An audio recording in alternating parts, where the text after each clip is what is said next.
L'humanité est un kaléidoscope de l'impossible. Certains corps défaussent la biologie, survivant à l'extrême ou possédant des capacités cognitives qui dépassent l'entendement. Préparez-vous à rencontrer 10 hommes dont l'existence prouve que les limites humaines ne sont que des suggestions. Numéro 10, Johnny Quinn, la résilience face à l'inferno. Johnny Quinn, originaire de Millington, Tennessee, est l'incarnation de la survie. À seulement 4 ans, il a été victime d'un incendie domestique qui a brûlé plus de 95% de son corps. Sa sœur Léa l'a tiré des flammes, mais les dommages étaient extrêmes. Placé dans un coma de plusieurs mois, les médecins anticipaient sa mort. Au fil de sa vie, Johnny a enduré entre 80 et 100 chirurgies, des heures innombrables de thérapie physique et surtout un profond tourment émotionnel. Il a fait face au harcèlement, à la dépression et aux pensées suicidaires. Pourtant, il a refusé que ses cicatrices le définissent. Il s'identifie désormais comme un burn-tor, partageant son histoire pour inspirer l'acceptation de soi. Il rêve de devenir mannequin, utilisant son apparence unique et sa résilience pour contester les standards de beauté conventionnels et prouver que la force vient de l'intérieur. Son parcours est un puissant témoignage de la transformation de la douleur en un objectif noble. Numéro 9, Jeffrey Ortega, le poids du syndrome de Proté. Jeffrey Ortega, de Deerfield Beach, Floride, vit avec le syndrome de Proté, une maladie rare qui provoque une croissance anormale et excessive des os, de la peau et des tissus. Depuis l'enfance, ses mains, jambes et hanches sont affectées, mais ce sont ses pieds qui subissent la plus grande déformation. Son pied gauche mesure environ 17 pouces de circonférence et 14 pouces de longueur, tandis que le droit est de 14,5 pouces de circonférence et 12 pouces de long, environ le double de la taille normale. Jeffrey souffre de douleurs constantes et sa mobilité est extrêmement limitée, le rendant dépendant d'un fauteuil roulant. Après de multiples tentatives chirurgicales infructueuses pour ralentir la croissance, Jeffrey a pris la difficile décision de demander l'amputation de son pied gauche, estimant qu'une prothèse lui permettrait de marcher à nouveau. Le coût de la procédure, y compris la chirurgie et la prothèse, s'élève à environ 40 000 $, pour lequel il a lancé une campagne GoFundMe. Son combat est une quête de soulagement physique et de dignité sociale après des années de défis. Numéro 8, Romesh Darji, l'ichthyose et le garçon de pierre. Romesh Darji, un garçon de 11 ans du Népal, est tristement surnommé le garçon de pierre. Quelques jours après sa naissance, sa peau a commencé à peler et à se régénérer anormalement, se transformant en épaisses plaques écailleuses et durcies qui couvrent tout son corps. Avec le temps, ces écailles ont rendu sa peau rigide et immobile, lui donnant l'apparence de se pétrifier. Les médecins l'ont diagnostiqué avec une forme sévère d'ichthyose, un trouble génétique de la peau. Romesh endure une douleur extrême, a de grandes difficultés à marcher et est largement confiné à sa maison, ses mouvements étant très limités. Sa famille, confrontée à des contraintes financières, a longtemps eu un accès limité aux soins. Grâce à une attention et un soutien mondiaux, Romesh reçoit désormais un traitement au Kathmandu Medical College. Les médecins travaillent à retirer délicatement les écailles durcies pour améliorer sa mobilité. Son histoire est un puissant exemple de résilience et d'espoir face à une condition qui semble transformer la vie en pierre. Numéro 7. La maladie de Madelung, le cou inouï, est un patient atteint de la maladie de Madelung, ou l'hypomatose du cou.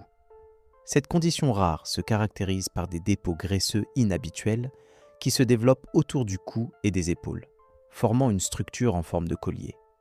Elle affecte principalement les hommes d'âge moyen et est parfois liée à une forte consommation d'alcool, bien que pas toujours. Contrairement à la graisse normale, ces croissances ne disparaissent ni avec le régime, ni avec l'exercice.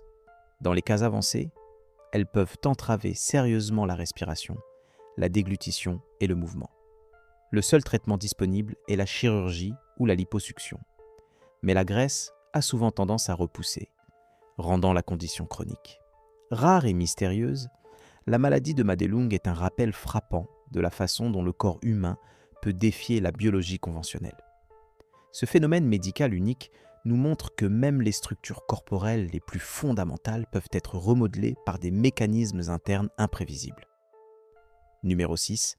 Stephen Pitt. L'insensibilité congénitale à la douleur. Stephen Pitt est né avec une condition génétique incroyablement rare. L'insensibilité congénitale à la douleur, CIP. Il n'a jamais ressenti de douleur physique de sa vie. Son cas est d'autant plus fascinant qu'il a grandi avec son frère jumeau, Chris, qui souffrait également de CIP, mais est décédé des complications liées à cette absence de sensation. Très jeune, ses parents ont constaté l'anomalie. Bébé, il se mâchait la langue jusqu'au sang sans pleurer. Enfant, il se cassait les os sans même le réaliser, marchant une fois pendant des jours avec une jambe fracturée. Pour Steven, l'absence de douleur n'est pas un avantage, mais un danger quotidien. La douleur est le système d'alerte vitale du corps.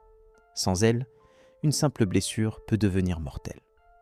Steven a subi d'innombrables blessures et chirurgies sans antidouleur. Adulte, il partage son histoire pour sensibiliser et aider les chercheurs à comprendre ce mystère, prouvant que l'absence de ce que nous cherchons à éviter peut être tout aussi destructrice que sa présence. Numéro 5. Zamora, le roi de la torture, maître de l'endurance. Tim Credland, sous le nom de scène de Zamora the Torture King, a fait carrière en réalisant des performances extrêmes, s'empaler avec des objets pointus, marcher sur des charbons ardents et s'allonger sur des lipots de clous. L'incroyable est qu'il semble ne ressentir aucune douleur. Bien qu'il n'ait pas de diagnostic officiel de CIP, on pense qu'il possède une forme extrême de tolérance à la douleur. Des scientifiques se sont intéressés à son système nerveux, certains rapports suggérant un seuil de douleur nettement supérieur à la moyenne, lui permettant d'effectuer ses cascades sans broncher. Tim a commencé à explorer les limites humaines très jeune, s'entraînant physiquement et mentalement pour résister à des conditions qui nécessiteraient une hospitalisation pour d'autres. Il insiste sur le fait que ces actes ne sont pas des illusions, mais des démonstrations du pouvoir de l'esprit sur le corps. Zamora a inspiré des millions de personnes par son endurance, prouvant à quel point la connexion entre le corps et l'esprit peut être puissante et mystérieuse. Numéro 4. Wim Hof, l'homme de glace et la respiration. Wim Hof, le célèbre Iceman néerlandais, est connu dans le monde entier pour son incroyable capacité à résister au froid extrême. Ses exploits comprennent la course de marathon dans des conditions glaciales, la nage sous la glace et le record mondial du bain de glace le plus long, restant submergé pendant près de 2 heures.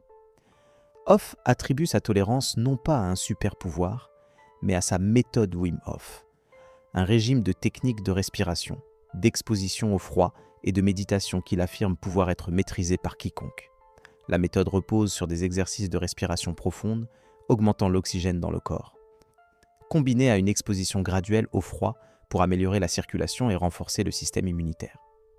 Des études scientifiques ont confirmé que ces techniques peuvent effectivement modifier la réponse corporelle au stress et aux températures extrêmes. Hof inspire le monde, encourageant les gens à embrasser le froid, à respirer profondément et à débloquer des niveaux inexplorés de force mentale et physique. Il prouve que notre potentiel dépasse largement nos croyances. Numéro 3. Michel Lotito, Monsieur Mange-Tout, l'avaleur d'avion. Michel Lotito, un Français né en 1950, est devenu une sensation mondiale pour son régime alimentaire littéralement impossible. Atteint du pica, un trouble psychologique rare, Michel ne se contentait pas de grignoter des objets non comestibles. Il les consommait entièrement. Dès 1966, il a commencé à se produire, dévorant des vélos, des télévisions, des lames de rasoir et même un cercueil. Son exploit le plus insensé fut la consommation d'un avion Cessna 150 qu'il démonta et ingéra pièce par pièce sur une période de 2 ans. Contre toute attente, il a survécu. Les médecins ont découvert que Michel possédait une muqueuse stomacale exceptionnellement épaisse et des sucs digestifs incroyablement puissants, le protégeant des objets tranchants et des substances toxiques. Ironiquement, les aliments mous comme les bananes le rendaient malade. Au total, on estime qu'il a mangé plus de 9 tonnes de métal, se méritant un record Guinness. Lotito est décédé de cause naturelle à 57 ans, restant une mystérieuse anomalie médicale. Numéro 2. Prahlad Jani, l'homme sans nourriture ni eau. Prahlad Jani, ou Mataji, était un mystique indien qui prétendait avoir vécu pendant plus de 70 ans sans nourriture ni eau. Selon lui, une bénédiction reçue d'une déesse hindoue à l'âge de 11 ans lui permettait de se maintenir sans subsistance ni même d'utiliser les toilettes. Cette affirmation a suscité un scepticisme intense, mais elle a mené à des investigations scientifiques. En 2003 et 2010, Jani a été placé sous haute surveillance par des médecins indiens dans des contextes hospitaliers militaires, parfois pendant 15 jours consécutifs. Durant ces périodes, il était constamment monitoré et n'a montré aucun signe de déshydratation significative ou de défaillance organique déroutant la communauté médicale. Bien que les scientifiques n'aient pu expliquer le phénomène par les lois biologiques connues, le cas de Jani a remis en question les limites de l'endurance humaine. Décédé en 2020 à 90 ans, il laisse derrière lui un héritage en tant que symbole de l'inexpliqué et une énigme médicale qui continue de défier la science rationnelle. Numéro 1. Stephen Wiltshire. L'artiste et la caméra humaine. Stephen Wiltshire est un artiste britannique autiste, mondialement reconnu pour sa capacité extraordinaire à dessiner des paysages urbains complexes et détaillés entièrement de mémoire. Ayant reçu un diagnostic d'autisme très jeune, il a d'abord lutté avec la communication, mais a découvert son talent pour le dessin à l'âge de 3 ans. Sa capacité de mémorisation est stupéfiante. Son exploit le plus célèbre est survenu en 2009, lorsqu'il a dessiné une vue panoramique complète de Rome après l'avoir vue depuis un hélicoptère pendant seulement 45 minutes. Il peut recréer des villes entières avec une précision microscopique, incluant la disposition des rues, des bâtiments et même le placement des véhicules. Surnommé la caméra humaine, Stephen a illustré des villes comme Londres, New York et Tokyo, et ses œuvres ont été exposées partout. Son histoire met en lumière la façon dont l'autisme, dans certains cas, peut débloquer un talent cognitif hautement développé, prouvant que le potentiel de l'esprit humain peut excéder toutes les attentes. Numéro 11. Le moment des cas imprévus. Laura vit à Los Angeles, dans une petite maison en périphérie. Son corps, marqué par une maladie rare, attire souvent l'attention. Elle travaille à domicile, sort peu, mais garde une routine simple. Chaque jour, elle compose avec les regards, soutenue par un proche toujours présent, qui est son mari Johnson. Ces hommes, par leur résilience, leurs conditions rares ou leurs talents inexpliqués, nous rappellent que les frontières de la normalité sont en constante redéfinition. Continuez d'explorer avec nous les mystères et l'incroyable potentiel de l'espèce humaine.